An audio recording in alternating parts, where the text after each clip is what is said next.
ఇప్పిస్తానంటూ ఓ BRS కార్యకర్త బడా మోసానికి తెగబడి ప్రస్తుతం జైల్లో ఊసలు లెక్కపెట్టే స్థాయికి చేరాడు.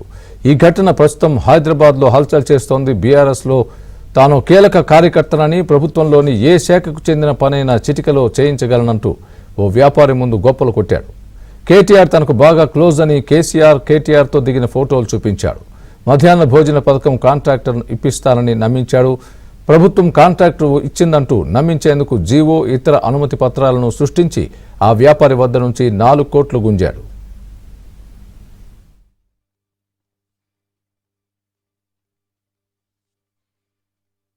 కూకట్పల్లిలోని కాకతీయ హిల్స్కు చెందిన అరవింద్ అలిశెట్టి, జూబ్లీ హిల్స్కు చెందిన బొలినేని ధనుష్ శ్రీనివాస్ పరిచయస్తులు.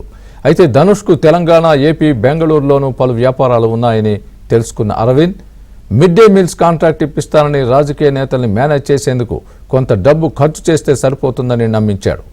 ముందు 50 లక్షలు తీసుకొని ఆ పథకానికి సంబంధించిన కాంట్రాక్ట్ను ప్రభుత్వం అంగీకరించినట్లు నకిలీ జీవోను, ఇతర పత్రాలను సృష్టించి చూపెట్టాడు. ఇదంతా చేసిన అధికారులు నాయకులకు ముడుపులు చెల్లించాల్సి ఉంటుందని చెప్పి విడతల వారీగా మొత్తం 4 కోట్లు తీసుకున్నాడు. అయితే ఎంతకీ వర్క్ ఆర్డర్ రాకపోవడంతో ధనుష్కు అనుమానం వచ్చింది. మధ్యాహ్న భోజన పథకానికి సంబంధించిన జీవో, ఇతర ధ్రువపత్రాల గురించి ఆరా తీయగా అవన్నీ నకిలీవని తేలింది. దాంతో ధనుష్ సిసిఎస్ పోలీసులకు ఫిర్యాదు చేశారు. కేసు నమోదు చేసుకున్న పోలీసులు నిందితుడు అరవింద్ను అదుపులోకి తీసుకున్నారు.